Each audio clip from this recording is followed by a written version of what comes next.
It's been over 20 years since we've seen an Acura Integra on our North American shores. Well, this is the 2022 Integra. It's all new and it's built right here in North America.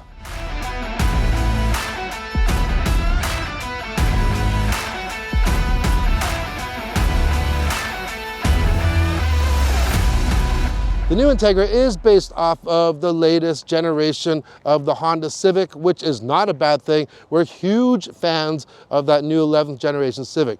Now, the closest Civic this would be compared to would be the Civic Si, mainly because of the power plant, which we'll get to in a little bit. However, the one big difference, well, there's a few big differences, but on the outside, this Integra is a hatchback, where the new Civic Si only comes in a sedan. Dimensions-wise, this is wider than all the new Civics, and lengthwise, it's almost 7 inches longer than the Civic hatchback and 2 inches longer than the Si. This is the A-Spec trim right here, but anything above the base model is A-Spec in Canada anyways, and anything above the base model gets the jewel style LEDs. You do get that signature Acura diamond grille. I think it looks quite sharp. Standard, you get 17-inch wheels on the base model. Everything else gets 18-inch like we have here. Now, difference between this and the Si for tires though, this comes with all-season tires where the Si comes with summer performance tires. Moving on to the back, the A-Spec also gets some special little goodies like the carbon fiber trimmed mirrors. I'm not sure if it's real carbon fiber. It looks like it though. Hey, that's all that matters. You get standard smart entry, so you just grab on, unlocks, and you can just click that to lock it up too. So that's nice there. It does not have the sensors for the rear doors. Open the fuel door, you'll see you get a capless filling system, and it does say 91 recommended, 87 minimum. So you could get away with putting the cheap stuff in there. Now in the rear, you get this nice carbon fiber lip spoiler. It's pretty big. I think it really reminds me of the new NSX's spoiler, and you get standard basically a wraparound LED tail lamp, and you get some sporty bits underneath with this rear valance and the dual exhaust. Open up the back. It's a hatch, remember? So it passes right through. We can fold those rear seats down. Now the load in is quite deep. This wall here is quite deep, so just be aware of that. For heavier items, it may be a little bit difficult to reach in without getting your pants all dirty there, but plenty of room. Lift up that rear, and you do have a little bit of extra storage room. You have a pump or an inflator kit. There is no spare tire on here, so a good amount of room. Just remember though, it is quite deep. Let's go for a drive. All right, let's start her up. It's pretty hot in here. All right, so inside the new Integra, well, since it is based off of the Civic, it's pretty hard to elevate that already, because when we did that review of the Civic, we really said it has the best in class interior for the new 11th generation. It really is nice, but Acura managed to do it. They have some Civic elements like this grille portion for the vents. I was a big fan of that. You have these joysticks to control the airflow and the direction. Really easy to use, so I like that. But material wise and just the feel of everything, it does give you a more premium elevated experience for sure. So this is the A-Spec Elite. So with this, you do get different seats. The base ones get leatherette. This one is a combination of leatherette and this ultra suede, and this is in red, so it looks pretty hot. You do get a lot of standard equipment though. All Integras come with heated front seats. You get the power sunroof, you get the leather wrapped heated steering wheel, and you get the 10.2-inch digital cluster, and that's matched to a 7-inch display. That comes standard. When you get into the A-Spec trim that we have here, that 7-inch turns into a 9-inch display. Apple CarPlay and Android Auto come standard on all trims. However, when you go into the 9-inch display, you get wireless Apple CarPlay and Android Auto. This is a pure touch system. So there is no trackpad, there's nothing, it's just pure touch. And what I like about it, there is, not only is there a volume knob, but there are two hard buttons, and I think these are very important buttons, which is the home and the back button. So wherever you are, you can always get back easily without having to touch the screen. The top trim does add a 12-way power driver's seat as well as a 4-way power passenger seat. You also get heated rear seats, and you get a 2 memory setting for the driver's seat. On top of that, you get a head-up display, wireless charging, and the ELS 3D premium 16-speaker sound system. Now, some of you might know, I actually own a 2004 Acura TL. It's in mint shape, and that has the ELS system in it. And I gotta say, you know, for an 18-year-old vehicle, that system will rival some of the best systems today. Maybe not in bass wise, but the clarity, and that actually used DVD audio, so much more information than what some of these new systems have. But yeah, ELS does make a very good sound system. I can attest to that for sure.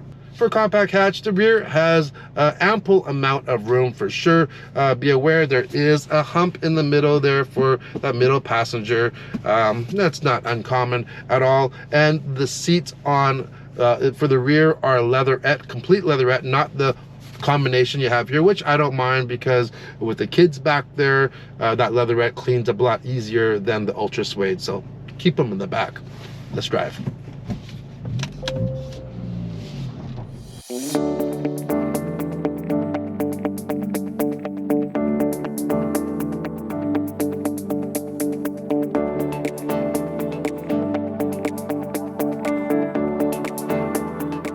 All right, so this is where it gets a little bit more interesting, is what's powering this. We mentioned that this shares the same power plant as the new Civic Si. So that's a 1.5 liter turbocharged 4-cylinder, puts out 200 horsepower and 192 pound-feet of torque. And that is matched to what we're driving right now, is the 6-speed manual transmission with a very nice polished shift knob. But one big difference though, compared to the Si, which is only available with a 6-speed manual, the Integra can be ordered with a CVT, so an automatic transmission, if you don't want to roll your own gears. So yeah, there are people that don't want to have a manual transmission. Hey, now you have an option there. Also, if you get the manual transmission, it comes with a limited slip diff. So they know that people that are ordering the manual transmission really prioritize maximum drive, and they're going to even give you a little bit more control in handling with that limited slip. Also, this is equipped with the auto rev matching. You can turn it on or off. I have it on because I've been straight up honest, I am terrible at heel and toe shifting. It's just the way that my feet were built. I don't know. It just doesn't work very well for me. So if I, you know, the rev matching here, nice and smooth, very, very natural. So, you know, if you go and do a track day, no problem. This is going to perform very, very well for you. Also, on this top A-Spec Elite, which is our top trim in Canada, this is equipped with adaptive suspension. So we do have an individual setting that we can set whatever we want our steering to be, the engine, the suspension, or even if we go into sport mode, everything goes red. Engine a little more responsive, steering's a little tighter, and the suspension just tightens up. Everything's a little more crisp. This thing sounds great. Now, one big difference that I have found since the last time I drove an Si, which was many, many years ago, I remember that Si, you really, really had to go and really rev it out for it to perform. There wasn't a lot of low-end grunt. That is not the case. That is not the case with this engine. You get nice low torque, just around 1800 RPM, so just below 2000. Now, speaking of RPM, I almost do wish though that this 6th gear was a little bit on the taller side. I'm finding that, you know, when we're doing 100K right now, and we are revving at 2500 RPM. So when you're going even faster, obviously it's going to be higher, meaning you're going to burn more fuel. And you know, for highway drives, it'd be nice to have a little taller gear for that 6th gear. The Integra is just a very balanced vehicle in all respects. Not just the handling, it's very predictable, it's solid feeling, the power delivery is quite nice, but it has a nice comfortable feel, premium materials, what you would expect in an Acura. Is it the most fun in this class, or you know, for a compact car? No, but it's fun. I would say, you know, right now for this year of cars that I've driven, one of the most fun would be, and it's probably about the same amount of money as well, would be the new Elantra N. That thing is a hoot, you know, and it has about 75 horsepower more than this. Plus, it also comes in a dual clutch 8-speed transmission as well instead of the CVT. So if you're really performance hungry, you might want to try one of those out, but you're not going to get the same premium experience that you get here. I keep on saying premium because, yeah, it does make a difference. Like the switch gear, just I love even the climate control buttons are very, very positive. Everything just feels really good. Everything you touch and look at, it's nice stuff that they've put in here. So yeah, not everybody wants all that performance. Sometimes you have to compromise. And having that adaptive suspension really makes a big difference depending on what style or what mood of driving you feel like. We can go to comfort mode. It's going to soften everything right up. Just cruise. By the way, we do have a lot of the advanced safety aids in here as well, and the adaptive cruise control, the blind spot, the rear seat reminder. This comes with all of that. I actually really liked what Acura has done with this new Integra. I wasn't sure about it when it first was launched, but you know what?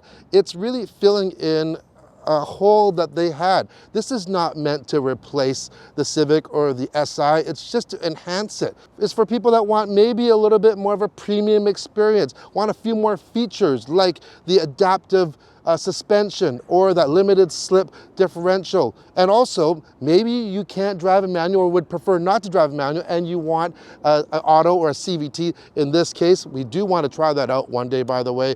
And maybe you just want a hatch, which we are big fans of in Canada here. Well, this will be the car for you. So this Integra starts at $34,000 Canadian, and this one tops out at just over $42,000. So it's not inexpensive. It's definitely more than the SI, but you are getting more vehicle with that as well. So I hope you enjoyed our look at the new Acura Integra, and we'll see you on the next Everyday Review. Safe driving.